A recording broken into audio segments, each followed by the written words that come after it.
तो question number 1, express the trigonometric ratios sine A, secant A and tangent A in terms of cot ए।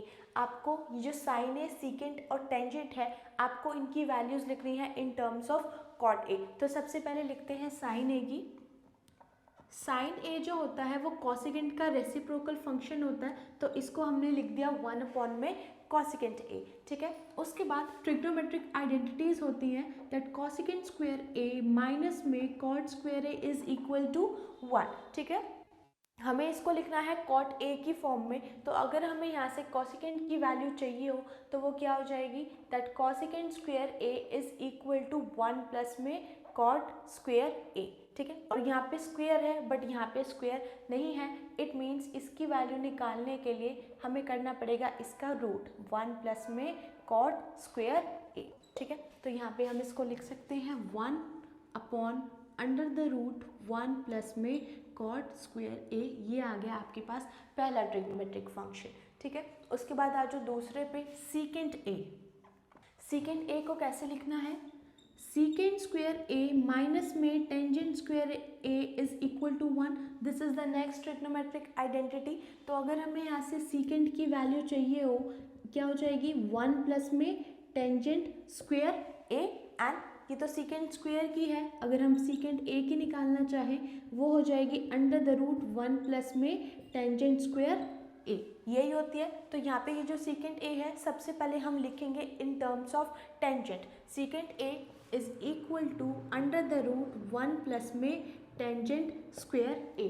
फिर जो tangent होता है ये कॉट का रेसिप्रोकल फंक्शन होता है, tangent theta is equal to 1 upon में कॉट थीटा। सिमिलरली ये जो टेंजेंट स्क्वायर ए है इसको हम लिख सकते हैं 1 प्लस 1 अपॉन में कॉट स्क्वायर ए। ठीक है, टेंजेंट को लिख दिया कॉट का। उसके बाद यहाँ पे देखो ये नॉन फ्रैक्शन, ये फ्रैक्शन लास्ट है, आप इसका एलसीएम ले सकते हो, ये आ जाएगा कॉट स्क्वायर ए, और न्यूमरेटर में क्या बचेगा, ये बचेगा 1 into cot square A and plus में 1 प्लस कॉट स्क्वायर ए, और इस पूरी ही टर्म का रूट। यहाँ पे हमने क्या लिया है, इसका एलसीएम। तो ये आ गया आपके पास secant in terms of cot. Next third क्या है, टेंजेंट ए। ठीक है, तो टेंजेंट ए तो लिखना बहुत ही आसान है इन टर्म्स ऑफ कॉट, क्योंकि टेंजेंट जो होता है वो कॉट का रेसिप्रोकल होता है, so it can be written as 1 upon में कॉट ए। ये था आपके पास पहला फंक्शन, ये दूसरा फंक्शन, और ये था आपके पास तीसरा फंक्शन। साइन ए जो होता है वो 1 अपॉन कॉसिकेंट ए होता है, क्योंकि ये रेसिप्रोकल फंक्शन है। फिर हमने इस वाली आइडेंटिटी का यूज़ करके कॉसिकेंट को लिख दिया इन टर्म्स ऑफ कॉट। इसमें जो ध्यान देने वाली बात है कि यहाँ पे इसका स्क्वायर नहीं है, तो आपको इसके स्क्वायर की वैल्यू नहीं लिखनी, इसमें से सिंगल वैल्यू निकाल के लिखनी है, वो रूट में आएगी। ठीक है, ये हो गया। उसके बाद सीकेंट था, सबसे पहले सीकेंट को लिखा है इन टर्म्स ऑफ टेंजेंट। वो क्या होता है, that 1 plus tangent square A using this identity, ये लिख दिया। फिर टेंजेंट क्या होता है, 1 अपॉन में कॉट होता है। ठीक है, फिर इसका एलसीएम लिया है and this is your required value. और थर्ड टेंजेंट था, वो तो बहुत ही सिंपल है, 1 अपॉन में cot A. So this was question number 1। उसके बाद करते हैं इसका second question, write all other trigonometric ratios of angle A in terms of secant A. अब इसमें आपको सारे ट्रिग्नोमेट्रिक रेशियोज की वैल्यू लिखनी है इन टर्म्स ऑफ सीकेंट। तो हम शुरू करते हैं इसमें साइन ए से लिखना।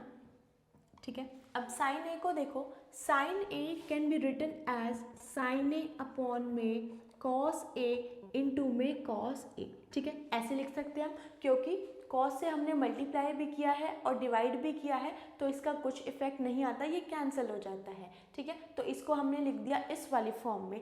ठीक है, अब ये देखो साइन अपॉन में कॉस, इसको क्या लिख सकते हैं, टेंजेंट, एंड कॉस क्या है, कॉस को लिख सकते हैं 1 अपॉन में सीकेंट ए। ये हो गया। अब इस टेंजेंट को भी सीकेंट में कन्वर्ट करना है, तो इसको हम करेंगे with the help of this identity. Secant square theta minus में tangent square theta is equal to 1, और टेंजेंट को चेंज करना है तो इसको हम रख लेते हैं इसी से, ये, और टेंजेंट को चेंज करना है तो इसको ले जाते हैं इस साइड, ये बन जाएगा सीकेंट स्क्वायर थीटा माइनस में 1 is equal to tangent square theta, और टेंजेंट थीटा की वैल्यू चाहिए तो ये आ जाएगा इसका root, that is secant square theta minus 1।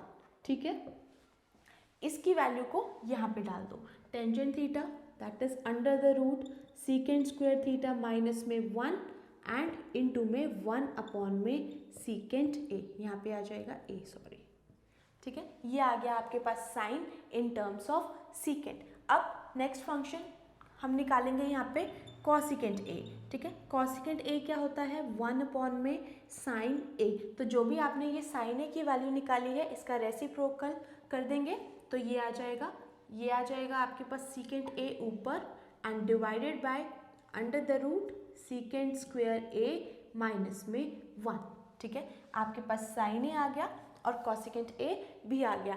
Sign A को हमने कैसे निकाला है, साइन को हम लिख सकते हैं साइन अपॉन कॉस, इनटू में cos, multiply and divide by cos लिखा है क्योंकि इससे इसके ऊपर कुछ इफेक्ट नहीं आएगा।